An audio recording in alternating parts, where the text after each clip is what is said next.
Today, we're going to be creating another thumbnail generating app, which is completely local. We're going to use this model right here to actually generate the image. And we're going to generate 3 images. And our Ollama model that's going to create the prompts is the GPT OSS 20 bill.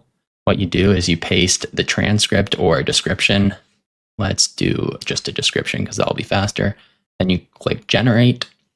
Create some prompts. It creates 3 prompts and then feeds that to the image generation model to create the images. Because we're not using a super big image generation model, the images are not that good. If you switched that out for Flux, I believe it is, Flux Pro or whatever it is called, you would get much better images. Then you have here, this is the prompt that it came up with, and the hook, and then the visual. You can see the prompt for each one, and then you can click download and download them. Let's test out for the full script. This will take a bit longer because it has to process all the text in the script and then come up with 3 different thumbnail prompts, then generate the images using those thumbnail prompts. And here we have it. That is it for the app though. It's a pretty simple app, but if you can imagine, you can use this for a bunch of different stuff just to generate images. Basically, by changing just the prompt, you can generate images for almost anything. And the process will remain the same. To start out, just to make sure that you have this model downloaded, you would run this. Here it's downloading that model, and then it's going to create that test image. It's downloading all those. Or actually, I think it's actually creating it. Then here's the new image. Once you run that, and all this is using the diffusers, diffuser pre-trained, pass it the name, and then torch float 16, and then we're doing MPS because I'm on Mac, but if you're on a Linux device or if you're on a CUDA device, you can just put CUDA there. The prompt, and then we feed the prompt into the pipeline and grab the first image, and that's the image, and then we save it. That is the process. Let's actually move over here and start working on the actual app. Let's move this over a bit so we can zoom in on the code. And to start out with the code, we're going to actually scroll to the very bottom to the main method. The main method, what it does is we set up the page config, set the title, then we render the expander, which is that expander right here. Then we have that text area, which is this. Finally, we have that button right here. And when it's pressed, we just make sure that there is a transcript. If there is one, we don't hit this and we move on to the else where we then generate the thumbnail. And that is it for the main method. Moving back up to the top, we have our imports. We have our load environment variables, Ollama or chat Ollama, and we have some pillow, torch, and diffusers. After that, we're going to load our environment variables, have a transcript length, image size, and idea keys, headline, hook, visuals, style, prompt. After that, we have our Ollama model, which is this, or you have it in our environment variable. That's why I'm using the GPT OSS 20 bill. And then moving down a bit more, we have the image device. Here we have the MPS, but you can also set it in your environment variable. The first method we have is this load pipeline. All this does is it sets the D type for if the device is CUDA, else it's just float 32. That is specifically for CUDA. Then we create our pipeline or our pipe, which is auto pipeline for text to image. Pre-train, we pass in that model ID, which is this model, and we pass in the D type, which is defined up there. Finally, we set safe tensor to true. Then we move this pipeline to the device. Next, we enable attention slicing for MPS. This is specific for Apple or MPS devices, where we do pipeline enable attention slicing if the device is MPS. Finally, we return the pipeline. The next method we have is this plan thumbnail. The first bit of it is the prompt. Let's make this look a bit better. The first bit is just the prompt. This prompt just describes what we want the actual model or the text model to do. We're going to have it create a JSON array with all this information. Then we're going to pass it the transcript, which is the transcript right here, but we're going to cut the transcript at the transcript limit. We're not doing anything fancy here. If the transcript is longer than the transcript limit, which is right up here, this is characters though. it will just slice it. You can probably increase this a lot though if you are using a larger model. I'm just running this on Ollama. It runs out of context window pretty quick, but if you're using OpenAI or other models, you don't really run out that quick and you can pass it essentially a whole transcript. But for us, we're just going to use that transcript limit. Then we're going to create our chat Ollama. We're going to pass it the model. And let's actually switch this up a bit and then set it to Ollama model,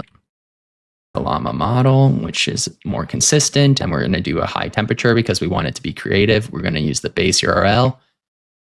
Then we're going to invoke using the prompt and grab just the content, which is going to be set to raw. After we get the response from the LLM, we're then going to JSON dumps the raw response and set that equal to the ideas. After creating the empty list for results, we're then going to iterate over each idea to clean and normalize the outputs to ensure that all the keys are present within each idea. So we're going to grab an idea, we're going to go through it. And for each idea, we're going to iterate over each of the keys, which are these keys up here. We're going to iterate over each of those and just assign that to the cleaned K, creating another list or creating another dictionary object. Then we're going to append that to the results and create a list of these dictionary objects and return it. The next method we have is the add headline. What this does is it takes the image, converts it to RGBA. Then we do draw image. If you want to add headlines to your image, you would have to add this part. So you convert the image, you draw the image, then you grab the font. You take that font and create the text. Then we create from that drawing, we create a multi-line text box with the font, spacing, the stroke, like essentially the width, add some padding. After that, we then position it within the image. That's right here. Sorry, I'm just going to go through this quick because you don't actually have to do this. After centering the text and positioning it with this X and Y, we technically haven't positioned it yet, but we are calculating the position. We're then going to draw the round triangle. We're going to add the triangle to it. And you can see here, this is the text box. Our rounded rectangle is the black rectangle right there. Semi-transparent black. And then the multi-line text box is going to have the font, the text, which is that header. Then we're going to have the fill, white, center, spacing is 6, the stroke is 4. Then the stroke fill is black. Finally, we're then going to take the image and convert it to RGB. Next up, we have render thumbnail. What the render thumbnail method does is generates the thumbnail image from the idea dictionary. We pass the render thumbnail method the idea, then they used headlines. Then we grab our default image model. We create a prompt, which essentially just grabs all the information from the idea and creates a image generation prompt. Then we use the used headlines to make sure it doesn't repeat headlines. Finally, we check to see if the model is a turbo model because those models use 0 guidance to increase the speed. We are using a turbo model. Let's look. Yep. After that, we then add the headline. Like I said, you can ignore this if you want. If you comment that out, I'm commenting out on the other one. And let's run this again. You will see that the headline is no longer in there. Let's just wait and run it. And now we have no headline text. Let's actually keep that. I actually like that a bit more. We're just going to keep that commented out for the rest. Then we're going to do image.save, give it the buffer and format to PNG, then return this object, which has the idea, the prompt, and then the image buffer, which is the buff value. It's going to return the image. The next method is a pretty long one called generate thumbnails. This is when we start actually creating the Streamlit app. What we first do is, let's go down here. We have this generate thumbnail, which is activated when we click the button, pop up here. And we have with spinner. This is just showing that the app is actually working. And within the spinner, we're going to do the plan thumbnails, which plans the actual thumbnail. Jump up here. Remember, plan thumbnail, which generates all those ideas. Come back down to generate thumbnails. The first step is the spinner with the planning thumbnail.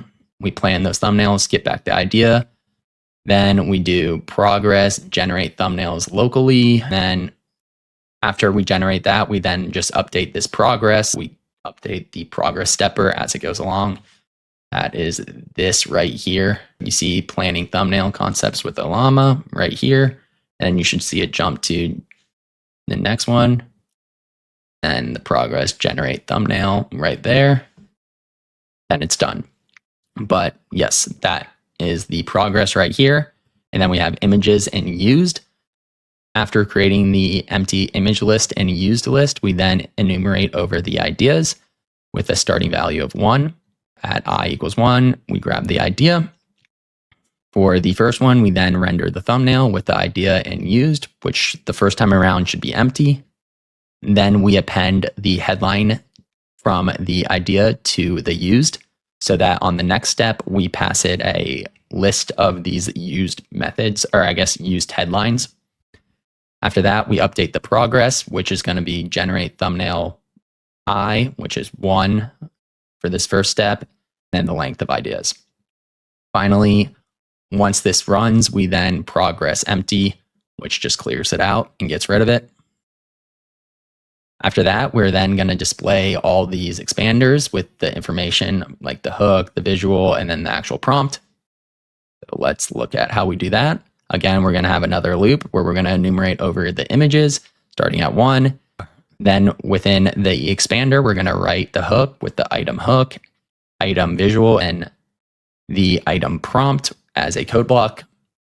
That's these 3 things right there.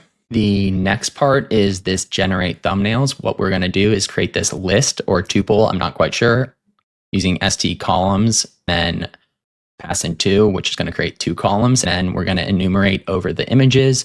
This will be 0 at first. I'm horrible at pronouncing that, but essentially it's the remainder operator. You divide whatever the number is by this, and whatever is remaining, that's the number.